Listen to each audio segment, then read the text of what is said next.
Hello friends, कैसे हैं आप लोग। उम्मीद है आप लोग अच्छे होंगे। एक बार फिर मैं मनीष सर आपके सामने आपके अपने YouTube channel M with Manish sir पर हाजिर हूँ एक नए वीडियो के साथ। फ्रेंड्स, आज का हमारा विषय है सर्वनाम और उसके भेद। पिछले वीडियो में हमने पढ़ा था संज्ञा और उसके भेद। इस बार पढ़ेंगे सर्वनाम और उसके भेद।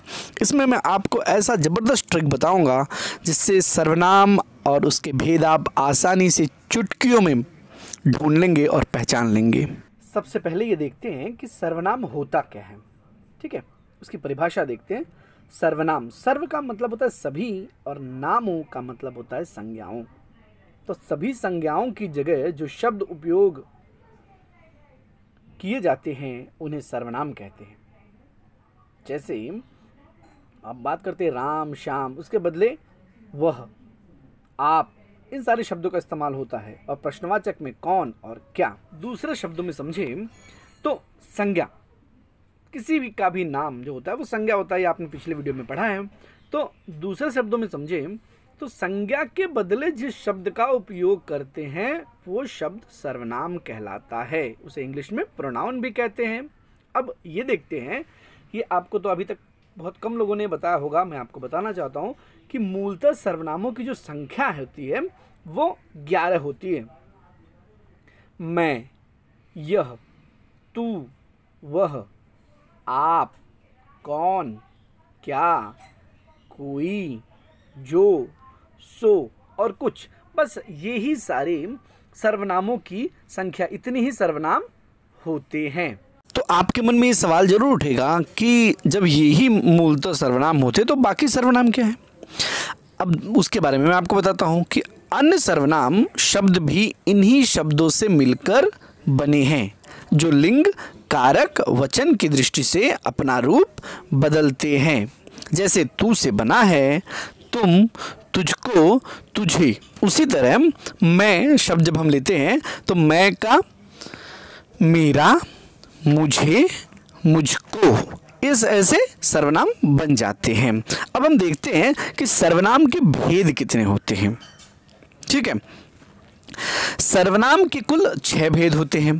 पहला पुरुषवाचक सर्वनाम, दूसरा निश्चयवाचक सर्वनाम, तीसरा अनिश्चयवाचक सर्वनाम, चौथा संबंधवाचक सर्वनाम, पांचवा प्रश्नवाचक सर्वनाम और छठा है निजवाचक सर्वनाम। तो आइए अब एक एक सर्वनाम के एक एक भेद के बारे में हम लोग थोड़ा जानकारी लेते हैं। सबसे पहले है पुरुषवाचक सर्वनाम। इसको समझना, इसका ट्रिक, जो शब्द देखिए बहुत ध्यान से आप देखना ताकि आपको आसानी से याद हो सके।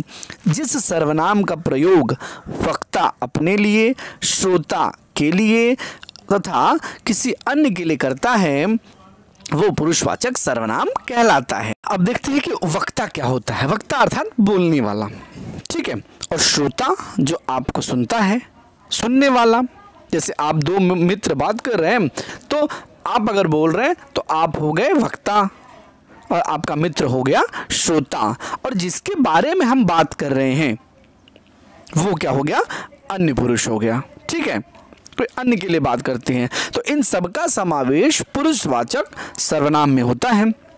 सबसे पहले इस चार्ट को ध्यान से देखते जरा। उत्तम पुरुष, उत्तम पुरुष क्या होता है।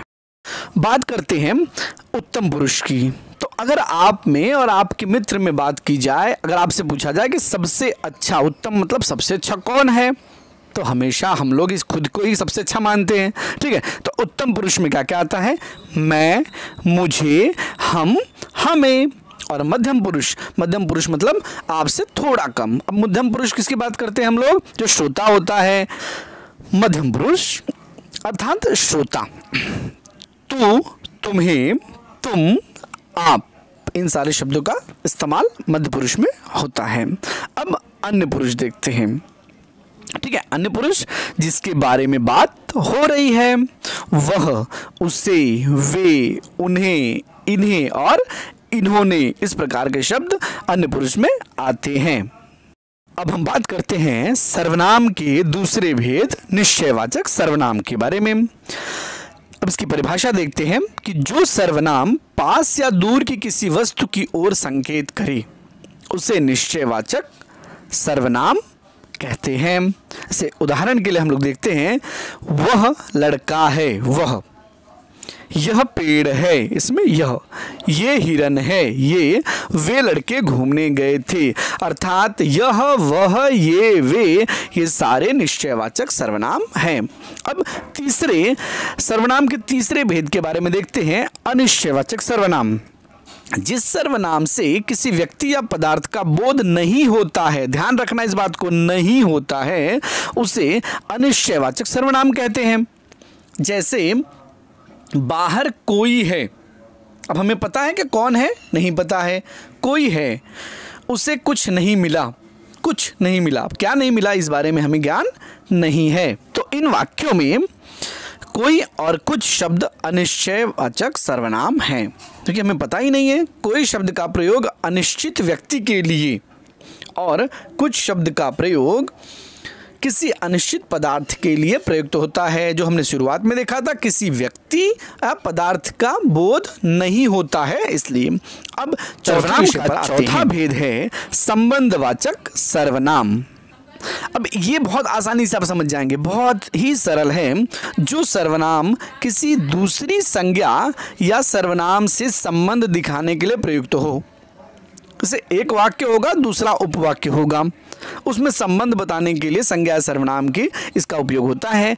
जैसे जो सो, जैसा तैसा। वाक्य देखते हैं कि जो करेगा सो मरेगा, जैसा कर्म करोगे वैसा या तैसा फल पाओगे।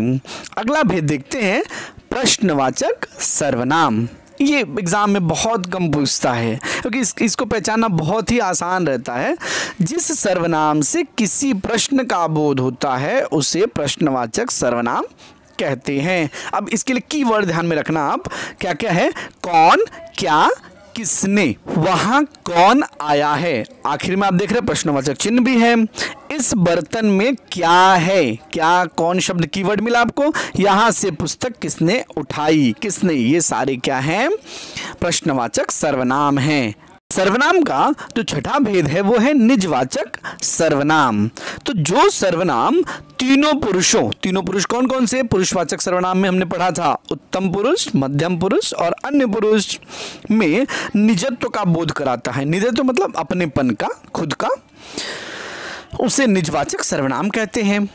जैसे मैं खुद लिख लूंगा, खुद, हम अपने आप चले जाएंगे, वह स्वयं खाना पका सकती है। तो यहाँ पर खुद, अपने आप और स्वयं क्या है, निजवाचक सर्वनाम है। ठीक है, तो मुझे उम्मीद है कि आपको ये वीडियो पसंद आएगा। और आपको करना क्या है, आपकी हिंदी की किताब का जो पहला लेसन है उसमें से सर्वनाम शब्दों को ढूंढ लेना है। ठीक है।